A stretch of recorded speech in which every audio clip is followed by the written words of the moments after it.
समस्त विद्यार्थियों को नमस्कार। आज हम पढ़ेंगे 11th फिजिक्स का टॉपिक विमीय सूत्र।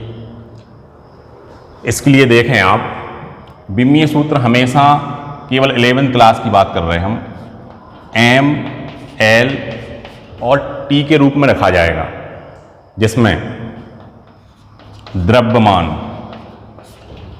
को हम एम से दर्शाएंगे, लंबाई इसको एल से दर्शाएंगे और समय इसको हम टी से दर्शाएंगे। द्रव्यमान एम, लंबाई एल, समय टी। अब लंबाई में लंबाई भी हो सकती है, चौड़ाई भी हो सकती है, मोटाई भी हो सकती है, ऊंचाई भी हो सकती है, चाप, त्रिज्या, विस्थापन, दूरी, जिसको हम मीटर में माप सकें, उन सब के लिए हम एल से दर्शाएंगे। लेकिन जो विमीय सूत्र है वो लिखा जाएगा पूरे तीनों के ग्रुप में, एम, एल और टी के रूप में, जिसमें जो राशि नहीं है उस पर हम जीरो लगा देंगे।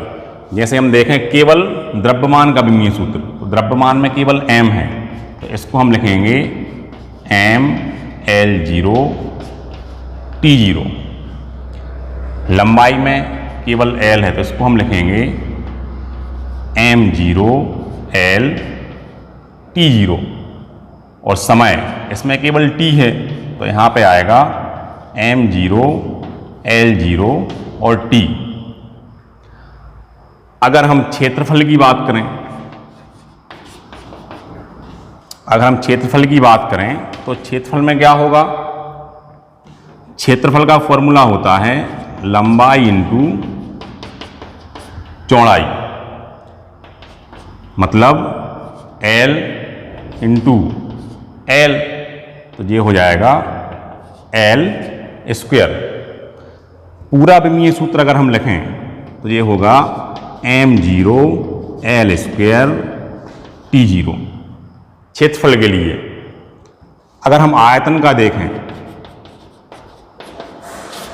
तो आयतन का फॉर्मूला होता है लंबाई इंटू चौड़ाई इंटू ऊंचाई।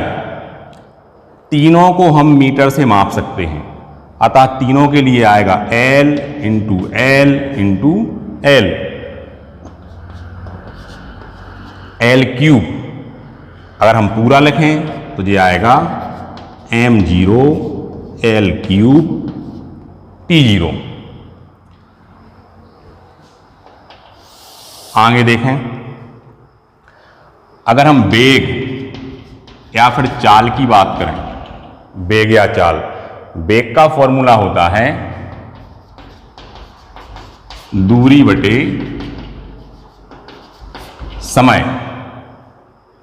इसका विमीय सूत्र निकालें हम, दूरी लंबाई के अंतर्गत आएगा, अतः इसको क्या लिखेंगे एल। समय के लिए क्या लिखेंगे टी। एल, टी को अगर हम ऊपर ले जाएं तो इसमें -1 की घात आएगी, टी इनवर्स, तो ये हो गया एल टी इनवर्स। इसको भी हम पूरे विमीय सूत्र के रूप में लिखें तो ये आएगा M zero L T inverse.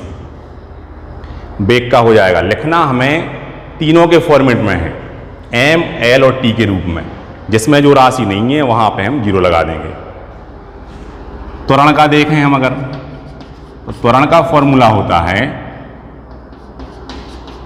वेग बटे समय। अब अगर आपको वेग का सूत्र याद है, वेग का विमीय सूत्र याद है, तो आप सीधा रख सकते हो उसको। और मान लो अगर नहीं है, तब आप वेग को आप ऐसा तोड़ सकते हैं दूरी बटे समय में। दोनों कंडीशन बता दे रहे। अगर मान लीजिए आपको वेग का विमीय सूत्र याद नहीं है, तब आप वेग का यहाँ पे सूत्र लिखेंगे। वेग का सूत्र होता है दूरी बटे समय, दूरी बटे समय, लेकिन एक समय यहाँ पे और है, तो ये हो जाएगा एक और समय। अब दूरी को लिखते हैं एल और समय को लिखते हैं टी, इंटू समय को लिखेंगे टी, तो ये हो जाएगा एल अपॉन टी स्क्वायर, या फिर एल, टी को ऊपर लिखा तो -2 की घात हो जाएगी। अगर हम पूरा लिखें तो ये हो जाएगा m0 l T to the power minus 2। और अगर टी वेग का फॉर्मूला, वेग का विमीय सूत्र अगर आपको याद है तो डायरेक्ट भी लिख सकते हैं आप इसको। जैसे हमने वेग का निकाला था अभी, m0 L T इनवर्स, ये वेग का हो गया, और बटे में यहां पे समय है, समय के लिए t, तो क्या होगा, इस t को भी हम ऊपर लिखें, m0 L T इनवर्स यहां पे है, इस t को भी अगर हम ऊपर ले जाएं तो एक और हो जाएगा t इनवर्स। अब हमें पता है अगर आधार समान हैं तो घातें जुड़ जाती हैं। ये हो जाएगा m0 L और t पर -1 की घात है, और यहाँ पर भी t पर -1 की घात है, तो ये हो जाएगा t टू दी पावर -2। तो इस प्रकार हम किसी भी राशि का विमीय सूत्र निकाल सकते हैं। तो आशा करता हूँ आप सभी को विमीय सूत्र समझ में आया होगा। Thank you.